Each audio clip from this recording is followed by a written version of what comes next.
মেয়ে না হলে যদি ছেলে হয়? অর্ণ একটু থেমে তার মাথায় আলতো চাপ দিল, তারপর নিচু গলায় বলল, ছেলে হলে আমার মতো গম্ভীর আর রাগী হবে, মেয়ে হলে হাসি খুশি স্বভাব পাবে তোমার মতো। কানাত খিলখিল করে হাসলো। অর্ণ সহ তার 3 ভাই মেয়ের জন্য জামা কাপড় কিনে আলমারি ভরে ফেলেছে। এরা ধরে নিয়েছে তার মেয়ে হবে। অর্ণ চৌধুরী একটা টুকটুকে পাখি হবে, সারাদিন চাচাদের কোলে কোলে ঘুরবে আর রাতে বাবার বুকের উপর শান্তিতে ঘুমাবে। কত স্বপ্ন সবার। কানাত মুচকে হাসে, হেসে অন্যর দিকে তাকিয়ে বললাম, যদি মরণ হয়, মরে গেলে মনে থাকবে এই কিশোরী লাল বউকে। তোমার দুয়ারে মরণ আসার আগে যেন আমার দুয়ারে দেখা হয়। কানাত পেছন দিকে হেলে অর্ণের বুকের সাথে ঘেঁষে বসলো, দুপাশ দিয়ে অর্ণের হাত পেটের উপর রেখে বলল, মরণ যেন না হয়। আমার অনেক বছর আপনার সাথে বেঁচে থাকার শখ, আপনার সাথে পুরো জীবনটা উপভোগ করার শখ আমার। যদি মরে যাই তাহলে আপনাকে জ্বালাবো কি করে? মরণ আটকাবার মতো সাধ্য তো আমাদের নেই, তবে যতদিন আল্লাহ তাআলা হায়াত দিয়েছে ততদিন তোমাকে এই বুকে এমন করে আগলে রাখবো। কানাত চুপটি করে এমন করে বস রইল। কত শখের এই সংসার, সে না থাকলে সংসারটা গুছিয়ে রাখবে কে? খানিক্ষণ পরপর দীর্ঘশ্বাসের শব্দ ভেসে এলো। অর্ণ ওকে বালিশে শুইয়ে দিয়ে মাথায় হাত বুলিয়ে দিল। কায়নাত ঘুমিয়ে গেছে। অর্ণ হাতে ভর দিয়ে কাত হয়ে বইয়ের দিকে তাকিয়ে আছে। আগের থেকে মোটা হয়েছে কায়নাত, হাত পা তো এমনিতেই ছোট ছোট, এখন আরও ছোট ছোট মনে হয়। কায়নাত যখন অর্ণকে খাইয়ে দেয় তখন অর্ণের মনে হয় কোনো একটা বাচ্চা মেয়ে হাতের মুঠোয় 2-1টা ভাত নিয়ে খাইয়ে দিচ্ছে তাকে। অর্ণের চোখ দুটো নরম হয়ে এলো। কায়নাতের ঘুমন্ত চেহারার দিকে তাকিয়ে থাকতে থাকতে মনে হলো এটাই তার সবচেয়ে বড় পাওয়া। কত ঝড় ঝাপটা গেছে, কত কষ্ট গেছে, তবুও এই মেয়েটাই তার জীবনে আলোয় ভরিয়ে দিয়েছে। হঠাৎ পাশ ফিরতে অর্ণর দৃষ্টি গেল কায়নাতের ছোট্ট হাতের আঙুলগুলোর দিকে। বাচ্চার মতোই গোল আর কোমল। ওর বুকের ভেতর একটা অদ্ভুত টান খেলে গেল। নিঃশব্দে সেই আঙুলগুলো নিজের মুঠো নিয়ে ফিসফিস করে বলল, আমার দুনিয়া তুমি। কথাটা উচ্চারণ করেই থেমে গেল সে। ভেতরে ভেতরে রাগী এই মানুষটারও কেমন যেন চোখ ভিজে উঠল। হঠাৎ ঘুমন্ত কায়নাত নড়ে চড়ে উঠল, মৃদুস্বরে বিড়বিড় করে বলল, অর্ণ। অর্ণ তাড়াতাড়ি ঝুঁকে এসে ফিসফিস করে বলল, হ্যাঁ আমি আছি। কায়নাত চোখ না খুলে হাত বাড়িয়ে অর্ণ টি শার্টের গলাটা মুচু করে ধরল। শিশুর মতো নিশ্চিন্ত গলায় বিড়বিড় করতে লাগলো। বাইরে তখন রাত নেমেছে। জোনাকির আলো জানালা ফাঁক দিয়ে ভেতরে এসে পড়ছে। অর্ণ ধীরে ধীরে কায়নাতের কপালের ঠোঁটে ঠোঁট ছুঁয়ে দিল। অর্ণ ধীরে ধীরে কায়নাতের কপালের ঠোঁটে ঠোঁট ছুঁয়ে দিল। তারপর চোখ বন্ধ করে দীর্ঘ শ্বাস ফেলল। এই সংসার, কায়নাত আর অনাগত সন্তান, এই তিনটাই এখন অর্ণ চৌধুরীর দুনিয়া। সব কিছুই তো তাদের। 2-3 দিন পর আতিয়া বেগম আর রাহেলা বানুকে নিয়ে এলো আদাল। আতিয়া বেগম কায়নাতের জন্য এসেছেন। মনটা সব সময় মেয়েটার কাছে পড়ে থাকে, তাই আজগর চৌধুরী বলেছেন ঢাকা গিয়ে কিছুদিন থাকতে। তিনিও দেরি না করে চলে এলেন। আতিয়া বেগম কায়নাতকে নিয়ে ড্রয়িং রুমে বসে আছেন। সেখানে বাড়ির সব মেয়েরা উপস্থিত। আদিত্য নিশার নাকে বারে বারে কামড় দিয়েই খালাকে বিরক্ত করছে। নিশা রাগ দেখালো, বাচ্চাটার নরম গাল আলতো করে চেপে ধরে বলল, মার খাবি আদি, না কামড়াচ্ছিস কেন? তোর মা তোকে খেতে দেয় না? আদিত্য খালামণির বুকের সাথে লেপটে গলার রকেট নিয়ে টানটানি শুরু করলো। মুখের পানি দিয়ে নিশার গলা ভিজে গেছে। খাবে সে, তাই খিটখিট করছে। নিশা বোনের দিকে তাকিয়ে দাঁত কটমট করে বলল, তোর পেটের ছাও আমার কাছে সারাদিন দিয়ে রাখিস কেন? মা তুই নাকি আমি? এখন একে খাওয়াবো আমি? খাওয়া? আমি খাওয়াবো কি করে? এই নাটক বন্ধ করে খাওয়া ওকে। আদিত্য যাবে না মায়ের কোলে, খালামণির কোলে চিপকে লেগে রইল। সাইমা রান্নাঘর থেকে ফিডারে দুধ নিয়ে এলো, নিশার হাতে দিতেই সে আদিত্যর মুখে তুলল। এইসব দেখে রাহেলা বানু বললেন, শখের আসো, সুখেই আসো তাহলে সবাই। নুসরাত তো ভালোই পোলানিয়ার দিব্যি আছে। ছোটটার কি খবর? অন্যের এক বন্ধুর সাথে ওর বিয়ে ঠিক হয়েছে, আংটি বদল করে গেছে। ছেলে বিদেশ থেকে ফিরলে বিয়ে হবে। অন্যর বন্ধু? তোমরা কি সবাই বুইরা বুইরা পোলা চোখে দেখো? কানাত আর নিশা দুজনেই হকচকিয়ে তাকালো। বুড়ো কাকে বলছেন? কানাতের যেন খুব লাগলো কথাটা। সে কপাল কুচকে বলল, আপনি কাকে বুড়ো বলছেন বড় দাদি? তোমার জামাইরে কইছি, ওর বিয়ার বয়স পার হইছে আরও 1 যুগ আগে। আর ওই বিয়া করছে 2 দিন আগে। বুইড়া হইল না? গোষ্ঠীর সবগুলা পোলার মাথায় সমস্যা। গোষ্ঠীর সবগুলা পোলার মাথায় সমস্যা। হাসান তো চুল পাকার পর বিয়া করলো।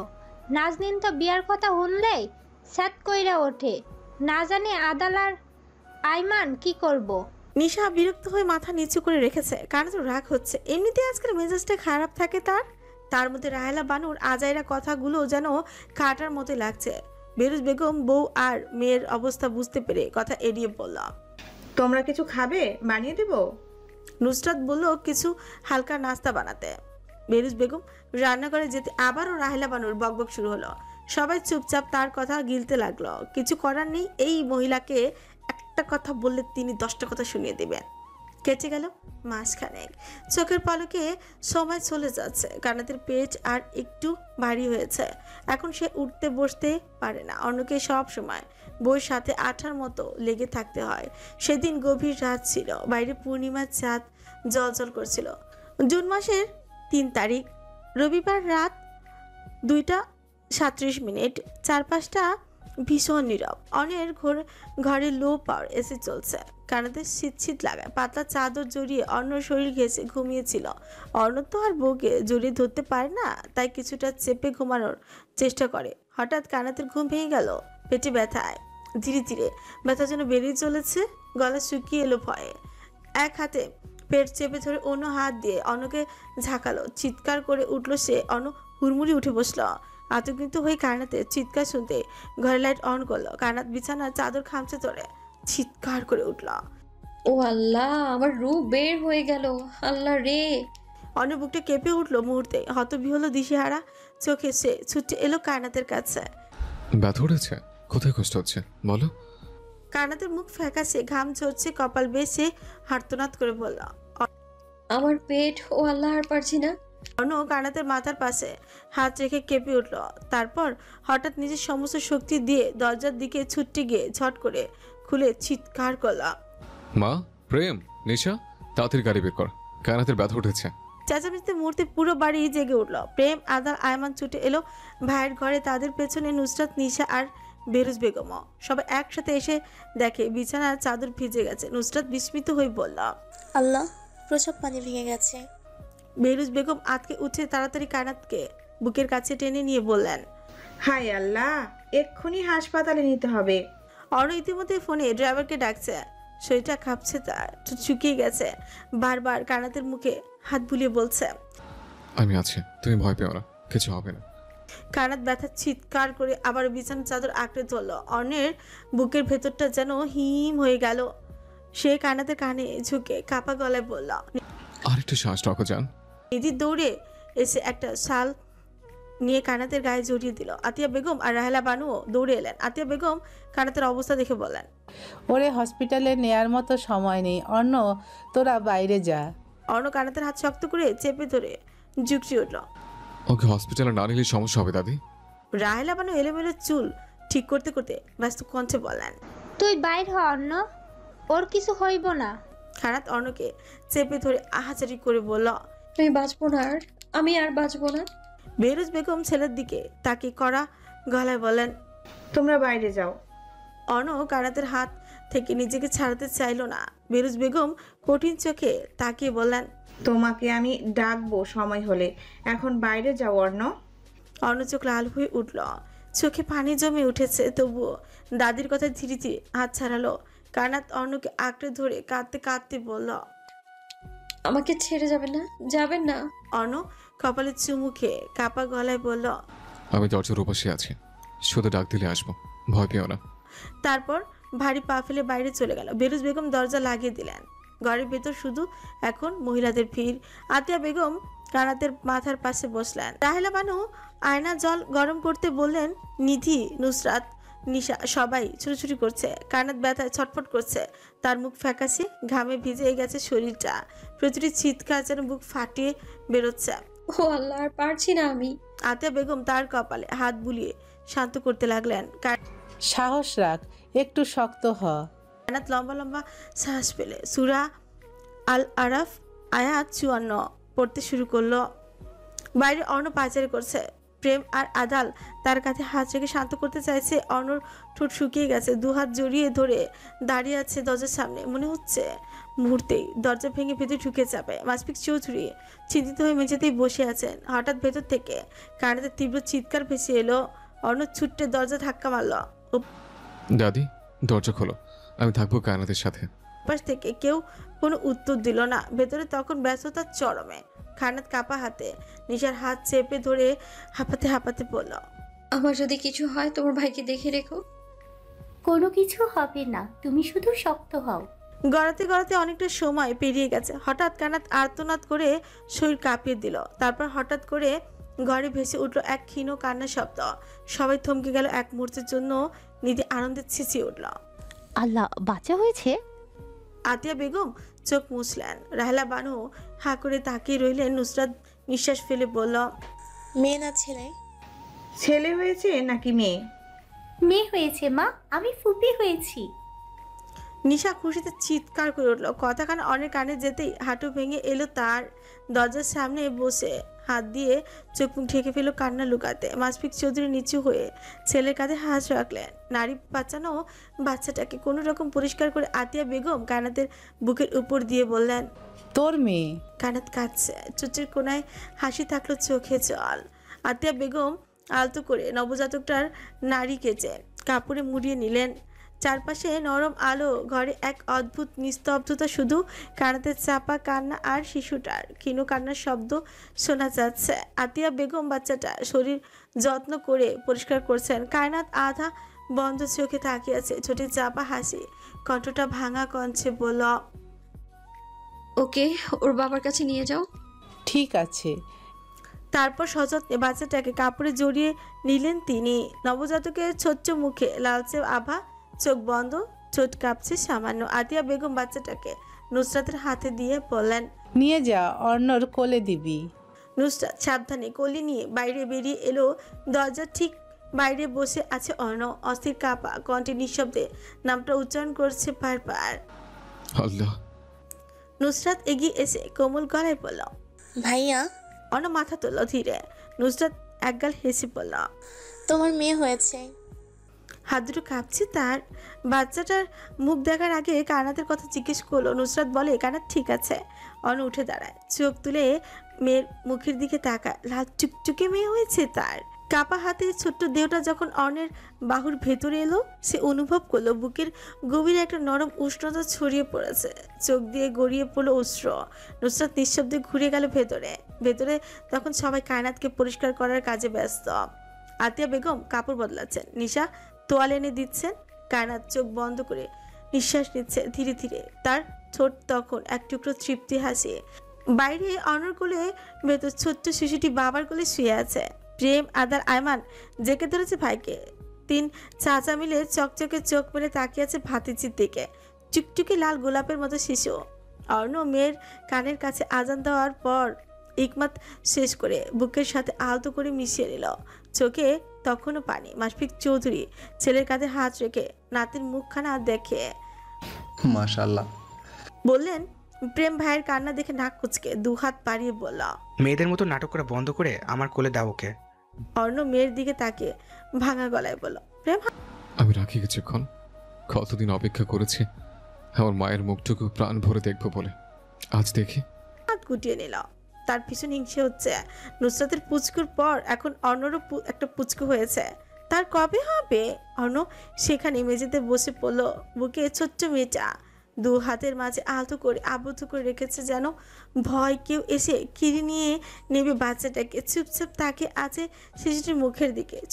ছোট্ট নাক, সরু চোখের পাতাগুলো কাঁপছে হালকা করে। গোলাপি ঠোঁট দুটি বন্ধ, মাঝে মাঝে অচেতন শিশুর মতো একটুখানি নিঃশ্বাসের শব্দ। অর্ণর বুকের ভেতরটা কেমন যেন হু করে উঠল। অদ্ভুত এক শান্তি যা কোনোদিন অনুভব করেনি।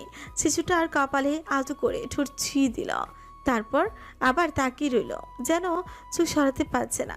তার মেয়ে তারই কোলে শুয়ে আছে। এর চেয়ে শান্তির আর কিছু হয় বুঝি? তার তো মনে হচ্ছে পুরো জগৎ থমকে গেছে এই মুহূর্তে। বাচ্চাদের মতো অন্য চোট ভেঙে এলো। প্রেম হাত বাড়িয়ে বাচ্চাটাকে কোলে নিতে অর্ণ চোখের উপর হাত রাখল। পরিপূর্ণ জীবন তার। আল্লাহর কাছে দু হাত তোলে যা চেয়েছে আল্লাহ তাকে তার থেকে বেশি দিয়েছে। মাঝে কাটলো মাঝখানে। কানাত সুস্থ। মেয়ের নাম রাখা হয়েছে আকিকা করে। অর্ণর মেয়ের নাম রেখেছে কাশরিকা চৌধুরী অর্ণি। বাবা মায়ের মতো টুকটুকে হয়েছে। চাচারা সব কাজ বাদ দিয়ে এখন আদিত্য আর কাশরিকাকে নিয়েই পড়ে থাকে। এই কয়দিন একদিনও হসপিটাল যায়নি। আদাল ভার্সিটি না গিয়ে অর্ণর ঘরে পড়ে থাকে। 4 ভাই মিলে 2টা পুতুলকে নিয়ে ঝগড়া করে। অর্ণ এই 1 সপ্তাহে ভীষণ বিরক্ত হয়ে গেছে। মেয়েটাকে সে ভাগেই পায় না। সবাই খুশি থাকলেও রাহেলা বানুর মুখ গম্ভীর। তিনি এখন অব্দি কাশরিকাকে কোলে নেননি। এতে অবশ্য অর্ণর কিছু যায় আসে না। এখন দুপুর। কায়নাত মেয়েকে খাওয়াচ্ছে। পাশে আতিয়া বেগম বসে আছেন। অর্ণ কায়নাতের থেকে একটু দূরত্ব রেখে উপর হয়ে ঘুমাচ্ছে। রাতে মেয়ের জন্য ঘুম হয় না তার।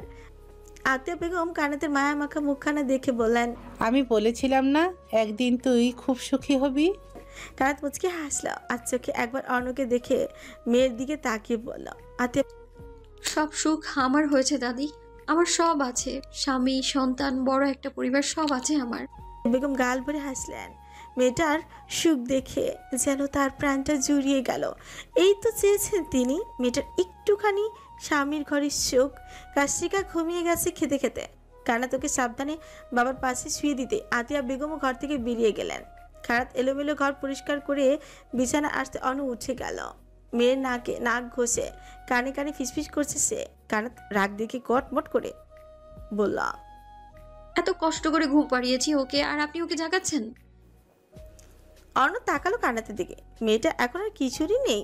18 বছর হয়ে গেছে এই মেয়ের। দেখতেও বেশ বড় বড় লাগে। অর্ণ উঠে বসল। কায়নাতের হাত চেনে নিজের নিকট এগিয়ে এনে গলায় নাক ঘষে পড়ল, দিন দিন ভীষণ সুন্দর হয়ে যাচ্ছেন মিস অর্ণ। কায়নাত উচকি হাসলো লুকিয়ে। অর্ণ হঠাৎ ঘাড়ে দাঁত বসাতে কায়নাত চাপড় মারল অর্ণর মাথায়। এসব কামড়াকামড়ি কোত্থেকে শিখেছেন আপনি? তোমার মেয়ের থেকে। কায়নাত বিরক্ত হয়ে অন্যকে ঠেলে ওয়াশরুমে পাঠালো। ফ্রেশ হয়ে বের হয়ে দেখলো মেয়ে জেগে গেছে। সেই মায়ের কোলে শুয়ে আছে। অর্ণ এসে মেয়েকে কোলে তুলে নিল। ছোট ছোট চুমু এঁকে দিল মেয়ের সারা মুখে। কায়নাত নাক মুখ কুচকে পড়ল। বাচ্চাদের মুখে চুমু খেতে হয় না।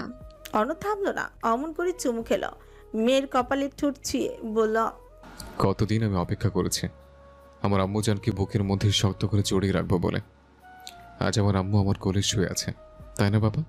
কাশরিকা বাবার দিকে ফ্যাল ফ্যাল করে তাকিয়ে আছে, পা দুটো উঁচু করে রাখা। অর্ণ পায়ে চুমু খেলো।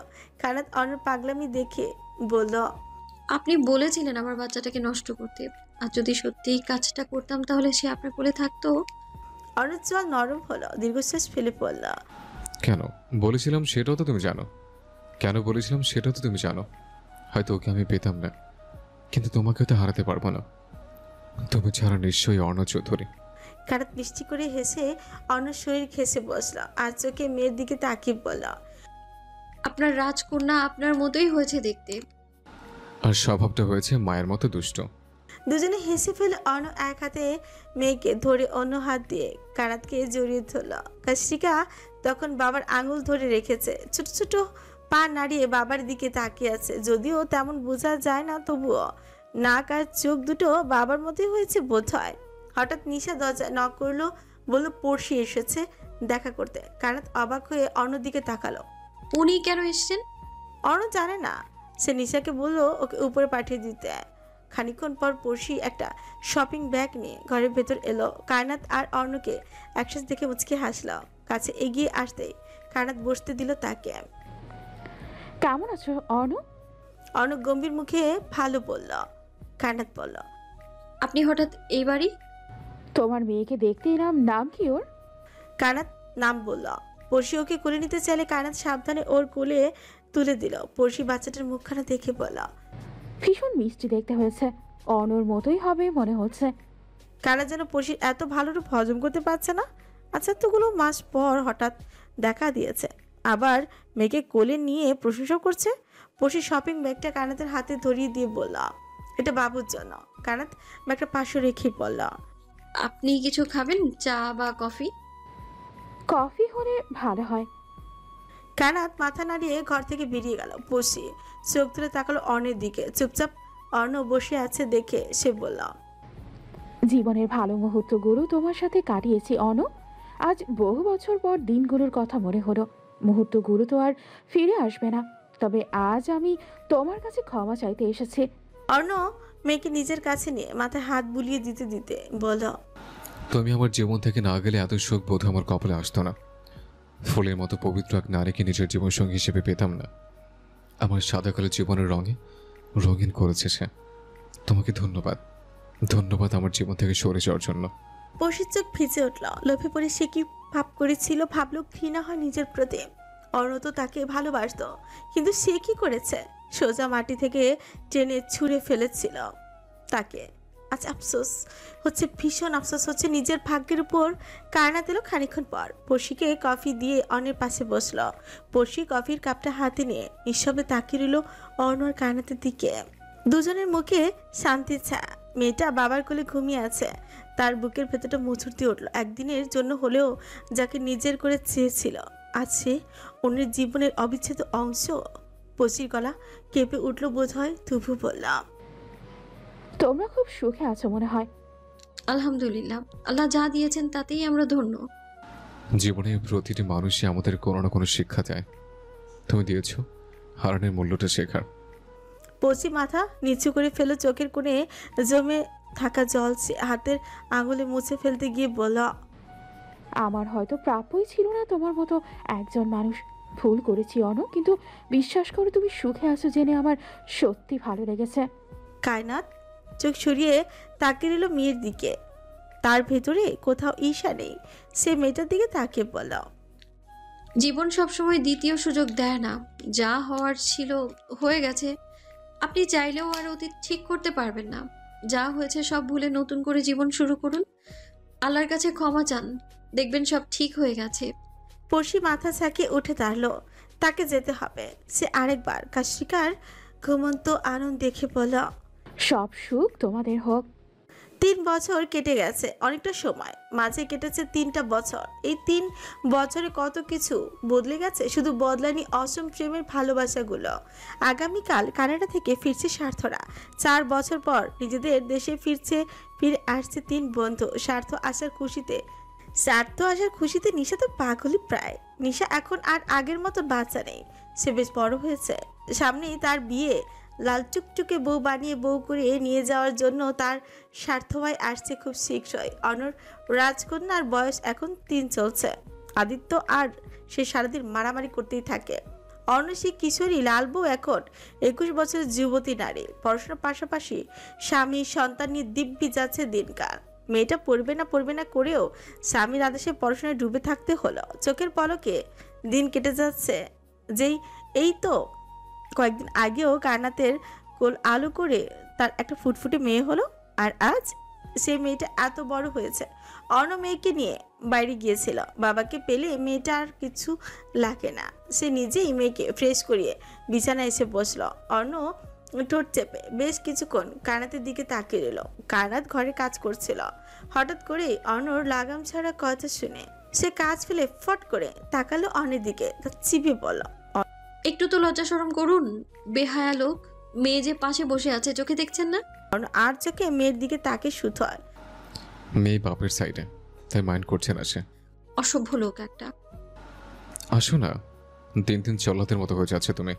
কানাত হাতে রাখা কাশরিকার মোটা জ্যাকেট অন্যর দিকে ছুঁড়ে মেরে বলল, আর একটা বাজে কথা বললে আপনার খবর আছে। অর্ণ শেষে উঠে দাঁড়ালো। বইয়ের নিকট এগিয়ে যেতেই কায়নাত দুপা পিছিয়ে গেল।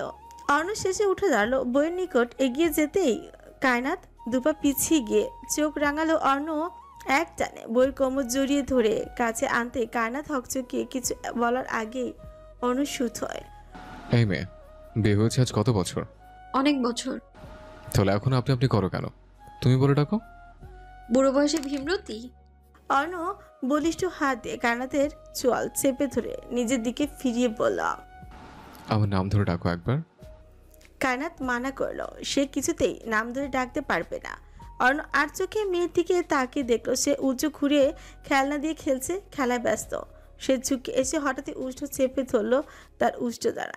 কায়নাত ছাড় পেল বেশ কিছুক্ষণ পর। চোখ রাঙিয়ে অর্ণর বুকে ধাক্কা দিয়ে বলল, শান্তি মতো কাজ করতে দিন, না হলে। না হলে? উফ, খুব খারাপ হচ্ছে কিন্তু, ছাড়ুন আমায়। আগে নাম ধরে ডাকো। ঠিক তখন কাশিকা এসে বাবার পা জড়িয়ে ধরল ছোট্ট ছোটখানা নারী বলল, এই রাত থাকে। অন্য হতভম্ব মেয়ের মুখে এই ডাক শুনে সে কটমট করে কানাতের দিকে তাকালো। বেয়াদব মহিলা, তুই মেয়েকে এসব শেখাচ্ছ? সে কানাতকে ছেড়ে মেয়েকে কোলে তুলে নিল। নিশ্চিত একটু পর প্রেম কিংবা আদাল এসে ওকে নিয়ে যাবে। সে মেয়ে ছোট্ট নাক চেনে বলল, এই নামে তোমার মা ডাকে আমায়, বুঝছো? তুমি বাবা বলে ডাকবে, কেমন? কাশিকা ঠোঁট উল্টে মায়ের দিকে তাকালো। কানাত মেয়ের দিকে তাকিয়েছিল। সে মায়ের কোলে যাওয়ার জন্য হাত বাড়াতে কানাত কোলে তুলে নিল তাকে। কাশিকা মায়ের কাছে মাথা রেখে বাবাকে বলল, বাবা তোমাকে লাট ডাকে বলে ডাকবো না? না মা। সে ঠোঁট উল্টে অভিমানী চোখে বাবার দিকে তাকিয়ে রইল। অর্ণ কোলে নিতে চাইলো, মায়ের কোল থেকে নামলো না। মেয়েটা হয়েছে একদম মায়ের মতো চেয়ে, যা বলবে সে সেটাই করবে। তখন দরজা ঠেলে ঘরে ঢুকলো আদিত্য। শীতের জ্যাকেট প্যান্ট পরে চোখে চশমা লাগিয়ে হিরোদের মতো এগিয়ে এলো। মামির কোলে কাশিকাকে অমন করে বসে থাকতে দেখে বলল, কাশি নিতে নেমে আয়। কাশিকা ভাইয়ের গলা শুনে ফট করে নিচে তাকালো। অর্ণ আদিত্যর কাছে হাঁটু ভেঙে বসতেই আদিত্য বলল, মাম্মা, তোমার মেয়েকে আমি বিয়ে করবো। আদি, আমার মেয়েকে তোমার কাছে বিয়ে দিব কেন? কেন দিবে না? ওকে বিয়ে করলে আমি মারবো। কানার চোখ বড় বড় করে তাকায়। তার মেয়েকে মারার জন্য এই ছেলে ওকে বিয়ে করতে চাইছে? ভাবা যায়। আদিত্য মামির শাড়ির আঁচল টেনে ধরল। কানাত নিচু হয়ে মেয়েকে নামিয়ে দিতে আদিত্য কাশিকার হাত এক হাত মুঠোয় নিয়ে বলল, চল, তোকে বিয়ে করবো। কাশিকা বোকা বোকা চোখে আদিত্যর দিকে তাকিয়ে রইল। অর্ণ ছুট কামড়ে হাসল। কানাত কপাল চাপড়ে বলল, আগে বড় হও আদি, তারপর আমার মেয়েকে তোমার সাথে বিয়ে দিব। আদিত্য মামির কথা শুনে কাশিকাকে চেনে ঘর থেকে নিয়ে গেল। অর্ণ এগিয়ে গিয়ে দরজা লাগাতে কানাত ফুসে উঠল রাগে। কি শুরু করেছেন আপনি? দরজা কেন লাগালেন? অর্ণ এক পা করে এগিয়ে ধীর কণ্ঠে বলল, খুব তো পালাই পালাই করেছো কয়েকদিন, এখন কি করবে? কানাত বুকে হাত গুজে সোজা হয়ে দাঁড়ালো। অর্ণকে ভালো করে পর্যবেক্ষণ করে বলল, আপনার প্রাণপ্রিয় বন্ধু ভেরেস্কো হার্ডিয়ানের কথা মনে আছে নিশ্চয়ই? তুমি কি আমাকে ভয় দেখাচ্ছ? ও মা, ভয় দেখাবো কেন? একদম করে দেখাবো। অর্ণ বিরক্ত চাপা নিঃশ্বাস পেল। কানাতকে পাত্তা না দিয়ে একদম নিকটে এগিয়ে গিয়ে পাজা করে তুলে নিল। মেয়েটা ফরকে চিৎকার করে বলল, ঠিক হচ্ছে না কিন্তু, আমার অনেক কাজ আছে। অর্ণ কানাতকে নিয়ে বিছানার নিকট এগিয়ে গিয়ে রিমোট দিয়ে ঘরের লাইট বন্ধ করে ফিসফিস করে বলল, আগে স্বামী, তারপর পুরো দুনিয়া। ডিসেম্বরের 19 তারিখ আজ সোমবার। নিধির প্রেগন্যান্সির 1.5 মাস চলছে। প্রেমের খুশি আর দেখে কে? বউকে পারলে সবসময় বুকের মধ্যে চাপটে জড়িয়ে ধরে রাখে। নিধি অবশ্য প্রেমকে নাকে দড়ি দিয়ে ঘোরায়। লোকটা একটা সময় তাকে ভীষণ জ্বালিয়েছে। কত কান্না কাটি ঝগড়া ঝামেলার পর দুজন এক হয়েছে। সেই দিনগুলো আজ শুধু স্মৃতি কিংবা অতীত। নিধি, কানাত আর নুসরাত মিলে রাতের খাবারের আয়োজন করছিল। আজ রাতে সার্থরা আসবে চৌধুরী বাড়ি। সকালে তারা বাংলাদেশ এসেছে। নিঃস্বার্থ খাওয়া দাওয়া বন্ধ, ঘরে বসে রূপচর্চায় লেগে পড়েছে। 4 বছর পর আসছে মানুষটা, একটু সুন্দর না দেখালে হয়? কায়নাত আদিত্য আর কাশরিকার জন্য ঝালসার নুডলস রান্না করে ড্রয়িং রুমে দিয়ে এলো। আদাল আদিত্যকে খাওয়াচ্ছে আর আয়মান কাশরিকাকে। আয়মান আগের থেকেও বেশি ভারী ও গম্ভীর হয়েছে। তার রেকর্ড করা নিজের কয়েকটা গান বের হয়েছে। এখন বেশ পরিচিতি তার। বিভিন্ন বড় প্রজেক্ট নিয়েও আজকাল কাজ করছে সে। অন্যদিকে আদালের পড়াশোনা শেষ হয়েছে। সে বর্তমানে কিছু করছে না, তবে ইচ্ছে আছে বাবার কোম্পানিতে কাজ করে ধরবে। আয়মান কাশিকাকে যত্ন করে খাইয়ে দিচ্ছে। মেয়েটা গুলুমুলু মায়ের মতো, তবে দেখতে পুরো বাবার মতো হয়েছে। বাবার মতো নাক, চোখ ধরতে গেলে পুরো চেহারাই পেয়েছে সে। আয়মান খাওয়ানোর মাঝে একবার আদালকে উদ্দেশ্য করে প্রশ্ন করল, ভাইয়া যদি সেদিন কঠোনা খেত তাহলে এই পুচকি আমার হতো। এই বুক ভরা দুঃখ নিয়ে আমি কই যাব ভাইয়া? আয়মান খাওয়ানোর মাঝে একবার আদালকে উদ্দেশ্য করে বলল, এই কথাটা তুই ভাইয়ের সামনে বলিস, তোর কলিজা ছিঁড়া কাঁচা চাবায় খাবে। আদাল বিরক্ত হলো ভাইয়ের কথায়। সে দাঁত কটমট করে বলল। আয়মান মুখ কালো করলো। খাসিকা মুখ ফুলিয়ে চাচুর দিকে তাকিয়ে তেলযুক্ত ঠোঁট নাড়ি চুমু খেলো গালে। আদুরে হাতে চাচুর গাল মুছে দিতে দিতে বলল, দাদু, বাবা কোথায়? তোমার বাবা উগান্ডায় গেছে মা। এটা কোথায়? তোমার বাবার না হওয়া শ্বশুর বাড়ি মা। কাশিকা ঠোঁট ফুলিয়ে বসে রইল। চাচুর একটা কথাও সে বুঝেনি। ওদের খাওয়া শেষ হলে সাইমা এসে প্লেটগুলো নিয়ে গেল। আয়মান ওদের রেখে সিঁড়ি বেয়ে দোতলায় উঠে নিশার ঘরের সামনে এসে দরজা নক করলো। নিশা কিছুক্ষণ পর এসে দরজা খুলে দেয়। নিশাকে দেখে আয়মান চোখ কপালে উঠে পড়ল। কি মেখেছিস মুখে এসব? নিশা ফোনে টাইপিং করে বলল ফেসিয়াল করছে সে। আয়মান নাক ছিটকে বলল, সার্থ ভাই কল করেছিল আমাকে, ভাইয়া আর একটু পরেই চলে আসবে। আয়মান চলে যেতে নিশা দরজা আটকে দৌড়ে ওয়াশরুমে ঢুকল। 10 মিনিটের মধ্যে গোসল করে ভেজা চুলগুলো ঝেড়ে ফেলো। চুলগুলো বেশ বড় হয়েছে কানাতের যত্নে, কোমর ছাড়িয়েছে সেগুলো। তার সাজা শেষ হতেই নিজ থেকে সবার কণ্ঠস্বর শুনে সুর অবশ্যই এলো। স্বার্থর কণ্ঠস্বর শুনতে পাচ্ছে সে। বুকের ভেতর ঝড় শুরু হলো। এই কণ্ঠস্বর লাস্ট কবে শুনেছিল সে? গলায় শুকিয়ে এলো তার। হঠাৎ দরজা নুসরাতের কণ্ঠ পেয়ে বলল, আসছি আপু, তুই যা। তাড়াতাড়ি আয়, ওরা চলে এসেছে। নিচে স্বার্থ, সেহের ও মেহরাব সবার সাথে কথা বলা ব্যস্ত। সেহের এখনো নুসরাতের দিকে চোখ তুলে তাকানো সাহস পায়নি। ওই নারীর চোখের দিকে তাকালে পুরো দুনিয়া এলোমেলো হয়ে যায়। স্বার্থ অস্থির চোখে এদিক ওদিক তাকাচ্ছে। কাশিকা স্বার্থর কোলে বসে চকলেট খাচ্ছে, সেখানে এক কামড় দিয়ে আবার স্বার্থর মুখের সামনে এগিয়ে দিচ্ছে সেটা। আদিত্য মুখ গম্ভীর করে সেহের দিকে তাকিয়ে আছে। সেহেরও আদিত্যর দিকে তাকিয়ে আছে। তাদের ভিডিও কলে রেগুলার কথা হয়, তবে আজ কেউ কারোর সঙ্গে কথা বলছে না। আদাল পাশ থেকে আদিত্যর কানে কানে বলল, আদি, ওইটা তোর ভবিষ্যৎ বাবা, আবা বলে ডাক। আদিত্য মুখ গোমরা করে মামার দিকে তাকালো। সেও মামার কানে ফিসফিস করে বলল, আঙ্কেল কিন্তু ভীষণ স্মার্ট মামা। গর্দব, ওটা স্মার্ট, স্মার্ট নয়। একই হলো, বাবা বলে রাখবো। এখন না, পরে। আদিত্য মাথা নাড়িয়ে আবার সেরের দিকে তাকালো। মাসফিক চিরজোরে ঠিকঠাক কথা বলার মাঝে বলেন, এবার তো বিয়ে শাদী করো তোমরা, কয়েকদিন পর তো মেয়ে পাবে না বিয়ের জন্য।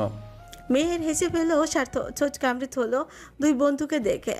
না মেহরাব নিজের ভালোবাসা পেয়েছে, আর না সেহের। সে তো তা অনুভূতি প্রকাশ করতে পেরেছিল, কিন্তু মেহরাব সে তো মনের কথা জানাতেই পারেনি। স্বার্থ দীর্ঘশ্বাস ফেলে একটু অস্বস্তি নিয়ে বললাম, নিশো কোথায়? ওকে দেখছি না যে। কানা সিঁড়ির দিকে তাকিয়ে বলা, ওই তো চলে এসেছে। স্বার্থ পিছু ঘুরে সিঁড়ির দিকে তাকালো। নিশা আজ একটা কালো রঙের থ্রি পিস পরেছে। অদ্ভুত ব্যাপার হচ্ছে, আজ মাথায় কাপড় দেয়া। স্বার্থ শ্বাস আটকে এলো এতগুলো বছর পর তার পাখিটাকে দেখে। ঠোঁটের কোনায় হাসি ফুটে উঠলো। নিশা এগিয়ে এসে সেটা ঢোক গেলে আর চোখে স্বার্থের দিকে তাকিয়ে সবাইকে উদ্দেশ্য করে বলো, ভালো আছো তোমরা? আমরা তো ঠিক আছি, কিন্তু তুই ঠিক আছিস? এত চেঞ্জ হলি কিভাবে? হায় আল্লাহ, স্বার্থর নেশা তো বড় হয়ে গেছে। স্বার্থ ছোঁচ কামড়ে মৃদু হাসলো। নিশা লজ্জায় পড়ে রাগ দেখিয়ে বলা, আবার কি শুরু করলে তোমরা? সবাই হেসে উঠলো। সেই মুহূর্তে আর কারোর সাথে কথা হলো না। রাতের খাবার শেষ করলেন। খাওয়া দাওয়ার পর মেহরাব, সেহের, আদাল আর অর্ণ বাড়ির বাগানে গেল। নিশাকে ছাদে পাঠানো হলো স্বার্থকে নিয়ে। এতদিন পর এসেছে, একটু তো আলাদা করে কথা বলতে দাও উচিত। শীতের রাতেও বাতাস বইছে চারিপাশে। নিশা গায়ে শাল জড়িয়ে সিঁড়ি বেয়ে উঠছে ছাদে। পেছনে স্বার্থ। ছাদে পৌঁছাতে স্বার্থ পেছন থেকে নিশার এক হাত আঁকড়ে ধরলো। নিশা চমকে উঠে পিছু ফিরে আগে স্বার্থ পেছন থেকে শক্ত করে জড়িয়ে ধরলো মেয়েটাকে। নিশার দম আটকে এলো লজ্জায়, গাল শুকিয়ে কাট কাট। স্বার্থ নিশার কানে লতিতে আলতো করে ঠোঁট ছুঁয়ে স্পর্শ করে বলল, আমার নেশার বাচ্চা। স্বার্থ নিশার কানে লতিতে আলতো ঠোঁট স্পর্শ করে বলল। নিশার চোখ বন্ধ করে ফেলল। স্বার্থ স্পষ্ট টের পেল নিশার শরীরে কম্পন। সে নিশাকে ছেড়ে দিয়ে নিজের দিকে ঘুরলো। কপালের সামনে চলে আসা চুলগুলো কানের কাছে গুজে দিয়ে বলল, সোনা, কবে এত বড় হয়ে গেলি? নিশা লজ্জায় গালে রাখা স্বার্থর হাত সরিয়ে বলল, এভাবে কথা বলবে না, আমার অস্থির লাগছে। স্বার্থ হাসলো। নিশার কণ্ঠটা কাঁপছে, বুকে ধকধক করছে। হৃৎপিণ্ডটা যেন ছাদের নীরবতার মাঝেও তার শব্দটা শোনা যাচ্ছে। স্বার্থ ধীরে ধীরে নিশার মুখের দিকে তাকালো। ঠোঁটের কোণে এক চিতে দুষ্টু হাসি টেনে বলল, অস্থির লাগছে কেন সোনা? নিশা গাল লাল করে নিচে তাকিয়ে দিল। শীতের হাওয়ায় চুলের গোছা উড়ে এসে গাল ছুঁয়ে যাচ্ছে। স্বার্থ হাত বাড়িয়ে আলতো করে আবার চুলগুলো কানের পেছনে সরিয়ে দিল। তোর চোখে এখন আগে সেই পাগলামোগুলো দেখতে পাচ্ছি না সোনা, তবুও আজ তুই অনেক অন্যরকম লাগছিস, শান্ত মায়াময়, কিছুটা অচেনা। 4 বছর তো কম না স্বার্থ ভাই, সময় মানুষকে বদলে দেয়। তুইও বদলে গেছিস, কিন্তু আমার ভালোবাসা ঠিক আগের মতোই থেকে গেছে। যেভাবে ছেড়ে গিয়েছিলাম ঠিক সেভাবেই আজও তোর চোখে আটকে আছি। নিশা কিছু বলতে গিয়েও থেমে গেল, তার ঠোঁট কাঁপছে। স্বার্থ এগিয়ে এসে 2 হাত দিয়ে নিশার মুখটা নিজের তালুতে তুলে ধরল, চোখে চোখ রেখে নরম স্বরে বলল, আমার দিকে তাকা। নিশা তাকাতে পারল না। এতগুলো বছর পর স্বার্থর চোখে চোখ রাখা যেন বিশ্বযুদ্ধের সামান মনে হচ্ছে তার। স্বার্থ বুকে জড়িয়ে ধরল তাকে। নিশার চোখ টলমল করছে। 4টা বছর পর মাস্টার বুকে মাথা রেখেছে সে। কিভাবে কেটেছে সে দিনগুলো, কত রাত ঘুম হয়নি এই লোকটার কথা ভেবে। আর আজ সেই মানুষটা তার সামনে দাঁড়িয়ে আছে। চোখে হাসি রেখেও কেঁদে উঠল মির্জা। স্বার্থ মাথায় হাত বুলিয়ে দিল, মাথায় গাঢ় চুমু এঁকে বলল, আর ছাড়ছি না তোকে। স্বার্থ 2 হাত দিয়ে নিশার মুখের দুপাশে ধরে চোখের কোণ থেকে সেই অশ্রুবিন্দু মুছে দিল। নিশা কিছু বলতে গিয়েও থেমে গেল। ও গলার ভেতর জমে থাকা কথাগুলো বেরোতে চায় না। বুক ধকধক করছে, হাত কাঁপছে, শ্বাস প্রশ্বাস গরম হয়ে উঠেছে। স্বার্থ আলতো করে তার চিবুক তুলে ধরল। চোখ মেল, আমার চোখের দিকে তাকা। নিশা ধীরে ধীরে চোখ তুলতেই স্বার্থ তার দৃষ্টি নিঃশ্বাস কেড়ে নিল। 4 বছর অপেক্ষা, অভিমান, ভালোবাসা সবকিছু এক মুহূর্তে মিশে গেল তাদের দৃষ্টির সংস্পর্শে। স্বার্থ ঝুঁকে এলো। নিশার ছোট কাঁপছে, শ্বাস দ্রুত হয়ে উঠেছে। সে নিশার টলমলে চোখের দিকে তাকিয়ে বলল, আজ আবারও ক্ষমা চাচ্ছি হারাম স্পর্শের জন্য। 1 সেকেন্ডের নিস্তব্ধতার পর স্বার্থ তার ঠোঁটে নিজের ঠোঁট রেখে চেপে ধরল। একটা দীর্ঘ নিঃশ্বাসে মিশে গেল 4 বছরের জমে থাকা সমস্ত তৃষ্ণা, ভালোবাসা আর অভিমান। নিশা চোখ বন্ধ করে ফেলল। তার আঙুলগুলো স্বার্থর শার্টের কলারে আঁকড়ে ধরেছে। সময় থমকে গেছে যেন। বাতাসও স্তব্ধ। চাঁদের আলোয় তাদের ছায়া ছড়িয়ে আছে ছাদের এক কোণা, লুকোচুরি মিষ্টি ভালোবাসার মতো। কানাতে সবাই বাইরে এসেছে ঘুরতে। আজ স্বার্থ আর সে ট্রিট দেবে সবাইকে। কৌশিকা আর আদিত্য সেম কালার ড্রেস পরেছে। নিশা 2 পুচকুর জন্য সেম বাচ্চাদের কাপড় ড্রেস কিনে এনেছিল। কৌশিকা গোল একটা সাদা রঙের জামা পরেছে আর আদিত্য সাদা কালো প্যান্ট পরে সব সময়ের মতো চোখে চশমা দিয়েছে। আদিত্য কৌশিকার হাত শক্ত করে আঁকড়ে ধরে বলল, এই তোকে না লাল বউ সাজতে বলেছিলাম, জামা পরেছিস কেন? কৌশিকা মাথা উঁচিয়ে তাকালো ভাইয়ের দিকে। আদিত্য বয়সে তুলনা একটু লম্বা। কৌশিকার ঠোঁট উল্টে বলল, বউ তাতে কেমনে? তোর মা যেভাবে সাজে তোকে কিন্তু আমি বিয়ে করবো না কাশি। বউ না সাজলে থাপ্পড় খাবি আমার হাতে। তোমাকে আমি বিয়ে করবো না, তুমি পদ্মা। আদিত্য রেগে গেল ওর কথা শুনে। কৌশিকার 2 গাল তার শক্ত হাতের মুঠোয় নিয়ে বলল, বিয়ে করবি না? তোকে বিয়ে করে খুব মারবো আমি, দেখিস। ফাজিল শ্বশুরের ফাজিল মেয়ে। কোমরে হাত রেখে রাগ দেখিয়ে বলল, আদি কি হচ্ছে এটা, ছাড়ো কে। আদিত্য কৌশিকাকে ছেড়ে দিয়ে সোজা হয়ে দাঁড়ালো। নিশা কৌশিকাকে কোলে নিয়ে নরম গালে আলতো করে চুমু এঁকে বলল, ভাই মেরেছে? কৌশিকা মাথা নাড়ায়। আদিত্য আবার চোখ গরম করে বলে, তোকে কিন্তু সত্যি মারবো কাশি। এরপর আর তাদের দেখে কে। আদিত্য একা একা বকবক শুরু করেছে। নিশা কৌশিকাকে নিয়ে সামনে হাঁটা ধরেছে। স্বার্থ তার পাশেই ফিসফিস করে তার সাথে কথা বলছে। সামনে নুসরাত, মেহরাব, শেহের এবং অনরাও আছে। সেদিন দিন শেষ হয়ে রাত নেমে এলো। পরের দিন স্বার্থরা বাসা থেকে তার বাবা মা এসে বিয়ের ডেট ফিক্সড করে গেলেন। এই পর্যায়ে এই সপ্তাহে বিয়ে হবে, তবে স্বার্থ তেমন বড় অনুষ্ঠান করতে চাইছে না। ঘনিষ্ঠ কিছু আত্মীয় নিয়ে বিয়েটা সারতে চাইছে সে। মাসফিক চৌধুরী আপত্তি করেনি। পরের দিন থেকে নিশার বিয়ের আয়োজন শুরু হলো। সব 4 ভাই মিলেই সামলাচ্ছে। সাথে আছে শেহের ও মেহরাব। গায়ে হলুদের আগের দিন গ্রাম থেকে সবাই এসেছে। নিশার দাদা বাড়ি, নানা বাড়ি থেকেও কিছু আত্মীয় এসেছে। আজ মেহেদি অনুষ্ঠান খুবই ছোট করে বাড়ির মধ্যে আয়োজন চলছে। পার্লার থেকে মেয়েরা আসার পর সবাই মেহেদি দিতে ব্যস্ত। তখন রাত প্রায় 9টার কাছাকাছি। সুরঞ্জনা এসেছে শ্বশুরবাড়ি থেকে। কায়নাত নিচে গিয়ে নিয়ে এসেছে তাকে। মেয়েটা আগের থেকে ভীষণ শুকিয়ে গেছে। পড়াশোনা ছেড়ে দিয়ে সংসারে ব্যস্ত। ছাদে যেহেতু মেহেদি দেওয়া হচ্ছে, তাই বড় বাগানে কাজ চলছে প্যান্ডেলের। সবাই মেহেদি দিলেও কায়নাত, আদিত্য আর কাশিকাকে নিয়ে বসে আছে ঘরে। কাশিকা মায়ের কোলে শুয়ে শুয়ে কাঁদছে। আদিত্য দুই গালে হাত দিয়ে বিছানায় বসে বসে কপাল কুঁচকে ওর কান্না দেখছে। খানিকক্ষণ আগে দুটো মারামারি করেছে। এবার কাশিকার কান্না দেখে সে ভীষণ বিরক্ত হলো। কান্নাতের দিকে তাকে নাক কুঁচকে বলল, মামি, ওকে তুলে একটা আসাল মারো তো, ফাজিল মেয়ে একটা, এত কাঁদে কেন? কাশিকা আবারও শব্দ করে কেঁদে উঠল। কান্নার দীর্ঘশ্বাস ফেলে মেয়ের মাথায় হাত বুলিয়ে দিয়ে বলল, ভাইকে বকা দিব কেমন? মা কান্না থামাও, তোমার বাবা দেখলে কিন্তু ভীষণ বকবে। তখনই ব্যস্ত পায়ে ঘরে এলো অর্ণ। সে মূলত মানি ব্যাগ নিতে এসেছিল। ঘরে ঢুকে মেয়েকে কাঁদতে দেখে কপালে গম্ভীর ভাঁজ পড়ল। চোখ গরম করে কানাতের দিকে তাকাতেই এগিয়ে এসে সে মেয়েকে কোলে নিতেই কাশিকা বাবার গলা জড়িয়ে ধরে নালিশ স্বরে বলল, বাবা, ভাই মারলে। অর্ণ আদিত্যর দিকে তাকায়। আদিত্য বুক টান টান করে বসে আছে, তীক্ষ্ণ চোখে অর্ণের দিকে তাকিয়ে আছে। মাঝে মধ্যে অর্ণ আদিত্যর হাব ভাব দেখে ভীষণ অবাক হয়। এইটুকুনি পুচকু বড়দের মতো আচরণ করে।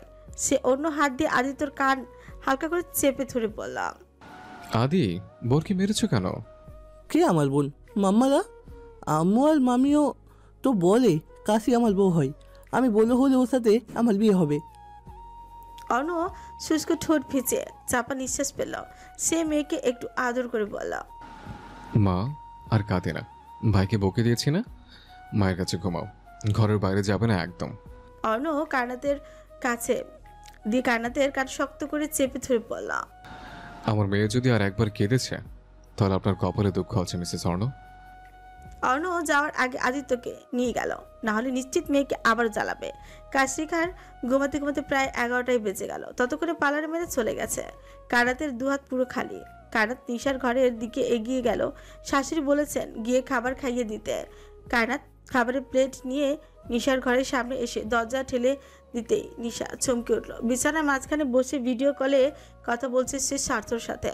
কানাতকে দেখে কিছুটা অপ্রস্তুত হয়ে গেল সে। কানাত পিটপিট করে দৃষ্টি মেলে এই দৃশ্য দেখে এগিয়ে আসতে আসতে বলল, নিশা, একটু তো শরম করো ননদি, কাল বাদে পরশু বিয়ে, এখন আর সহ্য হচ্ছে না বুঝি? লজ্জায় কথা বলতে ভুলে গেল। ফোনের ওপাশে দেখা যাচ্ছে স্বার্থ বিছানায় শুয়ে পড়েছে, শুয়ে নিশার সাথে কথা বলছিল। কানাতের কণ্ঠস্বর শুনেই গলা উচ্ছিয়ে বললাম, আসসালামু আলাইকুম ভাবি, আপনার খবর কি? কানাত বিরক্ত হলো এবার। ফোনের দিকে চোখ গরম করে তাকালো। কতবার বলেছি আমায় ভাবি ডাকবেন না? বুড়ো বুড়ো লোকদের মুখে ভাবি ডাক শুনলে নিজেকেই বুড়ি মনে হয় আমার। তুমি কিন্তু আমার জামাইকে বুড়ো বলছো কায়না, ভুলে যেও না তোমার জামাইও বুড়ো। হ্যাঁ, সে তো বুড়োই, আমি তো নিজেই মানি তোমার ভাই বুড়ো। কানাত এগিয়ে গিয়ে খাবারের প্লেট বিছানার উপর রেখে চোখ পাখি সাতুর দিকে তাকিয়ে বলল, জামাইবাবু এখন কলটা কাটুন, না হলে বিয়ের দিন সুন্দর না দেখালে সবাই বলবে নিশার জামাই নেশাখোর। রাতে ঘুমানোর আগে সুরঞ্জনা এসেছে কানাতের হাতে মেহেদি দিয়ে দিলাম। মেহেদি দিয়ে লাভটাই বা কি হলো? সারাদিনের কাজে তো হাতের রং থাকবেই বুঝি। বিয়ে বাড়ি এত এত কাজ, তার মধ্যে রাহেলা বানু তো আছেই। পারলে তিনি কানাতের ঘাড়ে বসেই থাকেন। ঘুমের মধ্যে কাশিকার ছোট হাতেও একটু মেহেদি দিয়ে দিল সুরঞ্জনা। দুষ্টিমি করে আদিত্যর নামটাও লিখে দিয়ে গেল সেখানে। হলুদ সন্ধ্যায় ব্যস্ত সকলে। স্বার্থরা চলে এসেছে। ছেলের বাড়ি থেকে ঘনিষ্ঠ কিছু আত্মীয় আর কিছু বন্ধু এসেছে। বাড়ির বাইরেও ভেতরে পুরোটাই মানুষটি ভরপুর। বাগানের পাশে চেয়ার পেতে বসেছিল বাচ্চারা। চৌধুরী বাড়ির গেট দিয়ে তখন নাজদিন ঢুকলো। সে এসেছে আজ হঠাৎ করে। চাচ্চু বলে একটা বাচ্চা দৌড়ে এসে তার পা জড়িয়ে তোল। নাজদিন নিচু হয়ে অবাক চোখে কাশিকাকে দেখে নিচু হয়ে ওকে কোলে তুলে নিল। ফুলের মতো ফুটফুটে একটা বাচ্চা, একদম অর্ণের মতো দেখতে। নাজদিন আদুরে হাত মাথায় রাখলো, বলল, আরে আম্মা জান, কেমন আছো? খুব ভালো। নাজদিন মুচকি হাসলো। চোখ ঘুরিয়ে আশেপাশে তাকিয়ে দেখলো দূরে কায়নাত অর্ণর পাশে দাঁড়িয়ে আছে। কিছু নিয়ে বোধহয় মজা করছে। দুজনেই ঠোঁটের সুখের হাসি। লম্বা একটা দীর্ঘশ্বাস বেরিয়ে এলো বুক ফেলে। বাড়ির ভেতর থেকে হাসান বেরিয়ে এলো। নাজিনকে দেখে তার দৃষ্টি অনুসরণ করে সামনে তাকিয়ে দেখলো নাজিন অন্যদের দিকে তাকিয়ে আছে। হাসান নাজদিনের কাছে হাস রাখলো। নাজদিন পাশ ফিরে ভাইকে দেখে জোরপূর্বক হাসার চেষ্টা করলো। কাশিকা কোল থেকে নেমে দৌড়ে আদিত্যর কাছে চলে গেছে। অনেকটা সময় কেটে গেছে নাজনীন, জীবন কখনো কারোর জন্য থেমে থাকে না। তোর তো একটা জীবন আছে, বল, আর কতদিন দুঃখগুলোকে এভাবে চেপে রাখবি? নাজির শান্ত চোখে কায়নাতের দিকে তাকিয়ে বলল, ভালোবাসা বড্ড অদ্ভুত ভাই, খোদা ভালো জান। পাপ জেনেও কেন আমি ভুলতে পারি না, কেন যে আজও চোখের কোনায় পানি জমে আমি জানি না, কেন বুকে আজও যন্ত্রণা হয় সত্যিই জানি না। ভালোবাসা নাকি বারবার হয়, তাহলে আমি কেন অন্য কাউকে ভালোবাসতে পারিনি বলো তো? আমার বড্ড মায়া হয় আমার জন্য, জানো। আমার মতো হতভাগা আর কোথায় আছে বলো তো ভাই? কি ভালোটাই না বাসলাম, তাই না? দাদার পা জড়িয়ে ধরে চিৎকার করে কেঁদেও তাকে পেলাম না, কেউ শুনলই না আমার বুকের হাহাকার। কি করে শুনবে বলো? সে যে আমার ভাইয়ের স্ত্রী, ভাইয়ের বউ, ভাইয়ের অধিকার। হাসান চুপ করে রইল। ছোট ভাইয়ের জন্য তারও পরাণ পুড়ে। নাজির অনেকটা পাল্টে গেছে, আগের থেকে পাগলামি করা ছেড়ে দিয়েছে অনেক বছর আগে। তবে এখন আর আগের মতো হাসি খুশি নেই, একা থাকতে শিখে গেছে। কারোর সঙ্গ এখন আর সে পছন্দ করে না। বিয়ের কথা তো ভুলেও কেউ তার সামনে বলেই না। অন্য দূর থেকে নাজিনকে দেখে কায়নাতকে নিয়ে এগিয়ে এলো তার কাছে। নাজিন অন্যকে বুকে টেনে নিয়ে বলল, কেমন আছিস? যাচ্ছে। তোমার কি অবস্থা? আজ এলে যে? গতকাল আসার কথা ছিল। দাদা তো এখানে, তাই কাজ সব আমাকেই করতে হয়েছে। গতকালই বাড়ি ফিরেছি আর আজ এখানে এলাম। অর্ণ মাথা নাড়লো। কায়নাত নাজিনের দিকে তাকিয়েছিল। লোকটার চেহারা আগের থেকে অনেকটা পাল্টে গেছে, চুলগুলো মনে হচ্ছে একদম ভেতরে আটকে গেছে। কায়নাত জোরপূর্বক মুচকি এসে বলল, ভালো আছো নাজরিন ভাই? নাজিন ঠোঁটে দারুণ হাসি টানলো, বোধহয় প্রাণ ভরে হাসছে আজকে সে। খুব ভালো আছি, তোমার সংসার কেমন চলছে? আল্লাহ ভালো রেখেছে, মেয়েটা একটু জ্বালায় এই আর কি। নাজিন হাসলো, গলাটাও ভেঙে ভেঙে আসছে এবার। সে বলল তার ক্লান্ত লাগছে। হাসান ওকে নিয়ে বাড়ির ভিতরে চলে গেল। তখনই কায়নাত আর অর্ণ গেল নিশাদের কাছে। আজ সব মেয়েরা আকাশি রঙের শাড়ি পরেছে। নিশাকে স্বার্থর বাসা থেকে কাঁচা হলুদ রঙের শাড়ি দিয়েছে হলুদের জন্য। দুজনেই বসে আছে পাশাপাশি। হলুদ শুরু হয়েছে খানিকক্ষণ আগে। নুসরাত একপাশে বসে পুরো অনুষ্ঠান উপভোগ করছিল। একদিন এমন করেই তার হলুদ হয়েছিল, খুব আয়োজন করে বিয়ে হয়েছিল তার। কত স্মৃতি লুকিয়ে আছে আজও এর হৃদ মাঝারে। আজ কিছুই নেই তার, স্বামী সংসার সব আজ অতীত। হঠাৎ মনে হলো পাশে কেউ বসেছে। সে ঘাড় ঘুরিয়ে পাশে তাকাতে দেখতে পেল সেহেরকে চুপচাপ চুপটি করে পাশে বসে আছে সাদা পাঞ্জাবি গায়ে জড়িয়ে। নুসরাত চাপা শ্বাস ফেলে সামনে তাকালাম। কেন যে তুমি বুঝতে চাও না শেহের ভাই, এত পাগলামি একটা মানুষ কিভাবে করে? বয়স হচ্ছে তাই পাগলামিগুলো কমে আসছে। তোমার সাথে আর পাগলামি করলাম কই রাত পাখি? এই যে রাত পাখি বলে ডাকলে যে, এছাড়াও কিন্তু পাগলামি। তাহলে তাই? ভালোবাসায় যে ব্যর্থ হয়েছে সে জানে এই দুঃখটা কেমন। আমি আজ আবারও বলবো, তুমি তোমার জীবন নিয়ে ভাবো। তাই তো ভাবছি। নুসরাত তাকালো শেরের দিকে। লোকটা বড্ড গোছালো, বয়স 36-এর ঘরে। এই লোকটা তাকে অনেকটা বছর ধরে ভালোবাসে, কিন্তু তার কি বা করা আছে? আদিত্য হঠাৎ তাদের নিকট এগিয়ে এসে শেরের হাত ধরে বলল, বাবা তোমায় ডাকে মামা। নুসরাত রেগে তাকালো ছেলের দিকে, দমকে উঠলো তৎক্ষণাৎ।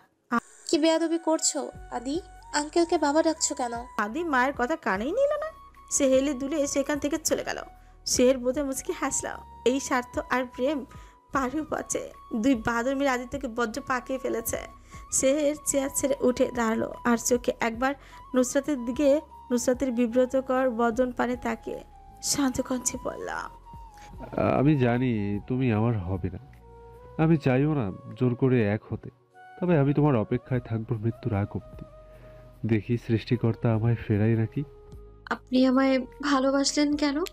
অর্ণ মেয়েকে বুকের উপর নিয়ে শুয়েছিল। মেয়েটা বাবার বুকে ঘুমিয়ে গেছে। হঠাৎ কায়নাতের এহেন প্রশ্ন শুনে বলল, হঠাৎ এই প্রশ্ন? মন চাইলো।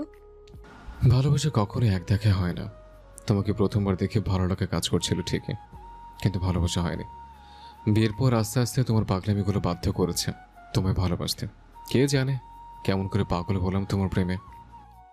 আপনি আমার সাথে আগে এত খারাপ ব্যবহার কেন করতেন? তোমার থেকে দূরে থাকার জন্য। আমি বড্ড উন্মাদ, তোমাকে কাছে রাখতে চাইনি, তোমার মায়া জড়িয়ে যাব বলে। শেষে কি হলো? ফেসে গেলাম। তাহলে এত কষ্ট দিয়ে কি লাভটা হলো?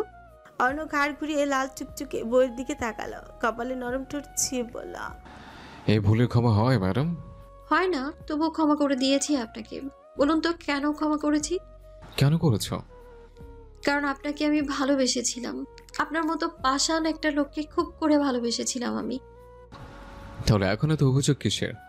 খারাপ মুচকি এসে মেয়ের পাশেই অন্যর বুকে মাথা রাখলো, লম্বা শ্বাস টেনে কথা গুছিয়ে নিল। আপনাকে কি বলে ধন্যবাদ দিব বলুন তো? সুখ কি জিনিস কোনোদিনও বুঝতেই পারিনি আমি। বড্ড খারাপ আমার কপাল, জানেন তো? ছোট থেকে খুব কষ্ট করে বড় হয়েছি। কত অত্যাচার, নির্যাতন, অপবাদ, কলঙ্ক নিয়ে আজ এই অবধি এসেছি। আজ আপনি আমার জীবনে না থাকলে কি হতো আমার? আপনাকে পেয়ে আমি সব পেয়েছি। আমার কত বড় একটা সংসার দেখেছেন। বাবা, মা, ভাই, বোন, সন্তান, স্বামী সব আছে আমার। অথচ একটা সময় আমি নিঃস্ব ছিলাম। নিজের বলতে আল্লাহ ছাড়া কেউ ছিল না আমার। একটা সময় আল্লাহর কাছে ভীষণ অভিযোগ করেছিলাম আপনার মতো একটা মানুষকে আমার জীবনে জড়ানোর জন্য। কিন্তু আজ আমি সেই মানুষটার জন্যই পরিপূর্ণ। এত ভালোবাসা দিয়ে আমায় মুড়িয়ে রেখেছেন যে অভিযোগ করার মতো কিছুই পাই না এখনই।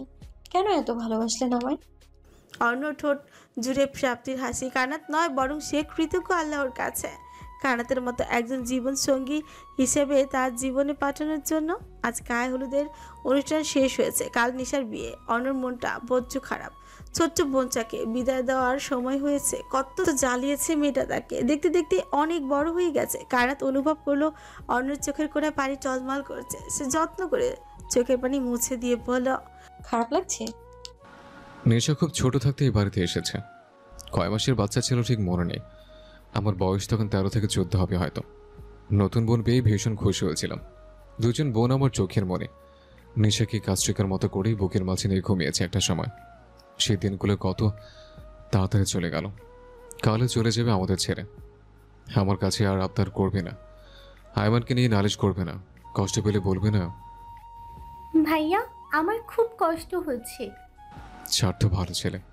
আমি জানি নেশা খুব খুশি থাকবে। আজ খুব ইচ্ছে করছে ওকে বুকে জড়িয়ে রাখতে। কিছু তো করার নেই, অন্যের ঘরে যেতেই হবে। অর্ণ দীর্ঘশ্বাস পেল। রাত পেরিয়ে সকাল হলো। বাড়িতে ব্যস্ততা শুরু হয়েছে। আজ বিয়ে, নিশার বিদায়। দুপুরের একটু পর ছেলের বাড়ির মানুষ এসে ভিড় করল।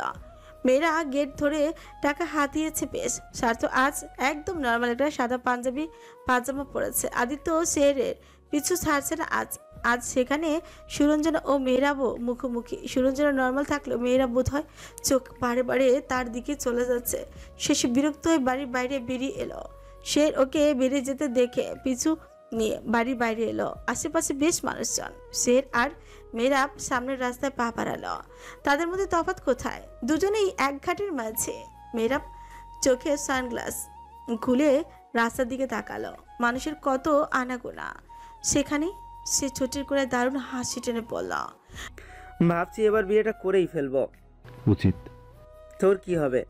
আজীবন দেবদাস হয়ে কাটাবি? ভাগ্যে যা আছে তাই কব। সে কথা বাদ, তুই বাইরে এলি কেন? খানিকক্ষণ পরে বিয়ে পড়ানো হবে। সুরঞ্জনা নাকি পড়াশোনা ছেড়েই দিয়েছে। নিশার কাছে তো সেটাই শুনেছি। হাজবেন্ড ভালো না, কিছুটা উগ্র টাইপ। বাকিটা ওরাই ভালো জানে। মেয়েরাবের ভীষণ আফসোস হলো। সে যদি নিজের করে নিত পারতো তাকে, তাহলে রানীর মতো করে রাখতো। অদ্ভুত দুনিয়ার নিয়ম। বিয়ের অনুষ্ঠান এগোচ্ছে। বাড়ির ভেতরে আনন্দে উল্লাসে ব্যস্ত সবাই। অথচ এই উল্লাসের মধ্যেও কয়েকটা ভাঙা হৃদয় একত্রিত হয়েছে। চারপাশে এত এত মানুষ, তবু কেউ বুঝতে পারছে না তাদের ঠিক মনে কী চলছে। নাচ দেন আজ পাপ জেনেও মন ভরে তার রাগিনী রানীকে দেখল। সে দূরে দাঁড়িয়ে আছে এক কোণায়। কানাত সুভা একটা সময় ছিল অভাগী এক নারী, যে আজ ভাগ্যবতী হয়েছে। আল্লাহর রহমতে কোনো কিছুর কমতি নেই তার। অর্ণ চৌধুরী একটা সময় লোকটা ভীষণ গম্ভীর ছিল, দরকার ছাড়া একটা কথাও বলতো না। আর আজ সেই লোকটা মাটির মতো নরম হয়েছে। অতীতের সব ভুলে বর্তমানকে আপন করে নিয়েছে। তো অন্যদিকে পিচ্চি নিশা আর স্বার্থ, তাদের আজ এত বছরের পূর্ণতা পাওয়ার দিন। আজ তারা আল্লাহকে সাক্ষী রেখে একে অপরকে কবুল করবে। মিস্ট্রিয়াসময় একটা মুহূর্তেও চোখে পানি আজ বহু মানুষের। কেউ তাদের পূর্ণতা দেখে নিজেদের জীবন নিয়ে আফসোস করছে, কেউ তো প্রাণ ভরে তাদের দেখছে। নুসরাত বোনের পাশে বসে আছে চুপচি করে। নিশার মন ভার, ঠোঁট ভেঙে আসছে কান্নায়। প্রেম গম্ভীর হয়ে নিশার 2 হাত মুঠোয় নিয়ে বিছানায় বসে আছে। ঘরে অনেক মানুষ। প্রেম লম্বা শ্বাস টেনে বোনের হাত চেপে ধরল। বিয়ে হয়ে যাচ্ছে মানে এই নয় তুই সারা জীবনের জন্য চলে যাচ্ছিস। তুই আমার ছোট্ট বোন হয়ে থাকবি আজীবন। কখনো যদি ভাইয়ের কথা মনে পড়ে তাহলে ছুটে চলে আসবি। নিশার চোখে পানি টলমল করছে। সে ভাইকে জাপটে জড়িয়ে ধরে কেঁদে উঠল। প্রেম কান্না আটকে রাখতে চেয়েও যেন পারল না। ঠিক গাল বেয়ে চোখের পানি গড়িয়ে এলো ভাঙা গলায়। বোনের মাথায় হাত বুলিয়ে বলল, পারলে তোকে আজীবন আমার কাছে রেখে দিতাম। ভাই তোকে খুব ভালোবাসে। নিশা ভাইয়ের বুকে মুখ লুকিয়ে হাউমা করে কেঁদে উঠল। ঘরে উপস্থিত সবাই মুহূর্তের জন্য স্তব্ধ। কেউ হাসছে না, কেউ কথা বলছে না, শুধু শোনা যাচ্ছে এক মেয়ের কান্নার শব্দ আর এক ভাইয়ের নিঃশব্দ দীর্ঘশ্বাস। সময়ের সাথে সাথে বিয়ে পড়ানোর সময় এগিয়ে এলো। দুজনকে একসাথে বসানো হয়েছে। স্বার্থ তার লাল টুকটুকে বইয়ের দিকে তাকিয়ে আছে। বিয়ে পড়ানোর আগে মাসফিক চৌধুরী স্বার্থর পাশে এসে বসলেন। স্বার্থর হাত মুঠোয় নিয়ে নরম গলায় বললেন, মেয়েটা আমার খুব আদরের, ছোট থেকে আজ অবধি মাথায় তুলে রেখেছি ওকে। কিছুটা বোকা বলতে পারো, তবে খুব ভালো আমার মেয়ে। ওকে কখনো কষ্ট দিও না। ভুল ত্রুটি করলে ঠান্ডা মাথায় বুঝিয়ে বলবে। অনেক আশা নিয়ে তোমার হাতে ওকে তুলে দিচ্ছি স্বার্থ। মাসফিক চৌধুরীর মুখটা একদম একটু হয়ে আছে। মেয়ের বিদায় বুক ফেটে যাচ্ছে। তিনি ফের ধরা গলায় বললেন, কোনোদিন ওর চোখে পানি আসতে দিও না। দরকার হলে আমার মেয়েকে আমার কাছে ফিরিয়ে দিও, তবুও কষ্ট দিও না। আমার মেয়ের জন্য আমার বাড়ির দরজা আজীবনের জন্য খোলা। স্বার্থ মাসফিক চৌধুরী হাত শক্ত করে আঁকড়ে ধরল। কথা দিচ্ছি আব্বু, কোনো দিনও ওকে কষ্ট দিব না। আপনার রাজকন্যাকে আমি রানী বানিয়ে রাখবো। বিয়ে হয়ে গেল, কবুল পড়ানো হলো তখনই। বাড়ির ভেতরে যেহেতু বিয়ের আয়োজন করা হয়েছে তাই সেখানে মানুষ দিয়ে ভরপুর। নিশা আর স্বার্থ পাশাপাশি বসে আছে। কাশিকা স্বার্থর কোলে বসে আদিত্যর সাথে কথা কাটাকাটি করছে। কায়নাত আর অর্ণ একপাশে দাঁড়িয়ে সবটা পর্যবেক্ষণ করতে ব্যস্ত। কায়নাত অর্ণর পাঞ্জাবির হাতা টেনে ধরতেই অর্ণ হালকা ঝুঁকে এলো তার দিকে। কায়নাত অর্ণর কানে ফিসফিস করে বলল, আপনার মেয়েকে আজ বিয়ে দিয়ে দিই, আদিত্য পাগল হয়ে গেছে। অর্ণ কায়নাতের মাথায় চাপড় মারল। বেয়াদব মহিলা, তারপর যেন। ও মা, এখন কি একটু মজাও করতে পারবো না? আপনি আমায় কথায় কথায় মারুন কেন? তোমায় মারলাম কবে? কায়নাত ঠোঁট বাঁকালো। নিশা আর স্বার্থর সাথে সবাই স্মৃতি হিসাবে এক ফ্রেমে ছবি রাখার জন্য একত্রিত হয়েছে। অন্য পাশে কায়নাত আর বাবার কোলে কাশিকা। নুসরাত আর শেহের আজ পাশাপাশি, মাঝে আছে দুষ্ট আদিত্য। সবাই একসাথে দাঁড়ানোর পর বেশ কয়েকটা ছবি তোলা হলেও বিয়ের আয়োজনও শেষ হয়ে এসেছে। নিশা ও স্বার্থকে ঘিরে সবাই হাসছে, মজা করছে, কিন্তু ভেতরে ভেতরে কারো কারো চোখ ভিজে উঠেছে। কায়নাত একটু দূরে দাঁড়িয়েছিল, দেখছিল মির্জাকে। কিশোরী বয়সের বান্ধবী ছিল মির্জা, ভালো একজন বোন, ননদ, বন্ধু, সবটাই ছিল নিশা। ঠোঁটের কোনায় হাসি অথচ চোখে জল। অর্ণ পেছনে এসে আলতো করে ওর কাঁধে হাত রাখলো। অর্ণ নরম গলায় বলল, বুকের ভেতর যতই কষ্ট হোক, ওর হাসিটাই শেষ কথা। ওর চোখে যেন কখনো কান্না না আসে, সেই দোয়াই করো। বিয়ের পরে নিশার গাড়ি যখন বাড়ি থেকে বের হচ্ছিল সবাই দাঁড়িয়ে ছিল গেটের পাশে। কাশিকা মায়ের আঁচল ধরে কাঁদছে। মা, ফুপি কই যায়? নিজের ঘরে যাচ্ছে। গাড়িটা ধীরে ধীরে দূরে মিলিয়ে গেল। স্বার্থ জানলার পাশে বসা নিশার হাতটা শক্ত করে ধরে রেখেছিল। নিশার চোখ ভেজে কিন্তু মুখে প্রশান্তি। আল্লাহ আজ তাদের এক করে দিয়েছেন। কত বছরের অপেক্ষার পর আজ তারা এক হয়েছে। রাতের বেলায় অর্ণর ঘরে নরম আলো, বাইরে আকাশে চাঁদ উঠেছে। কায়নাত চুপচাপ জানলার পাশে দাঁড়িয়ে আছে। অর্ণ এসে তার পাশে দাঁড়ালো। অর্ণ নিচু স্বরে বলল, আমাকে ডাকছিলেন? আমি নাকি কি লাগিয়ে? লাট। তারপর সাহেব। শেষে আই লাভ ইউ। অর্ণ কায়নাতকে বুকের কাছে চেনে বলল, লাভ ইউ টু। ভাবছেন কি আপনি? আমাদের প্রেম বসন্তটা যেন সত্যিই শেষ হয়ে গেল আজ। শেষ নয়, সবই শুরু। প্রেম বসন্তের ফুল ফুটেছে কায়নাত সুভার সংসারের বাগানেও। দুজনের চোখে চোখ পড়ল। মুহূর্তটা যেন থেমে গেল। শান্ত পরিবেশ, বাতাসের গন্ধ, সবকিছু মিলে মিশে এক অদ্ভুত শান্তিতে ভরে উঠল ঘরটা। ভালোবাসা মানে আমাদের প্রেম বসন্ত। তুমি সেটা আমাকে শিখিয়েছ কায়নাত। কায়নাত হেসে চোখ বন্ধ করল। আর আপনি শিখিয়েছেন ভালোবাসা মানে অর্ণ চৌধুরী। গল্প শেষ হয় না, বরং শুরু হয় নতুন এক অধ্যায়, যেখানে প্রেম বসন্ত শুধু ঋতু নয়, এটা তাদের জীবনের এক চির সুখময় অনুভূতি।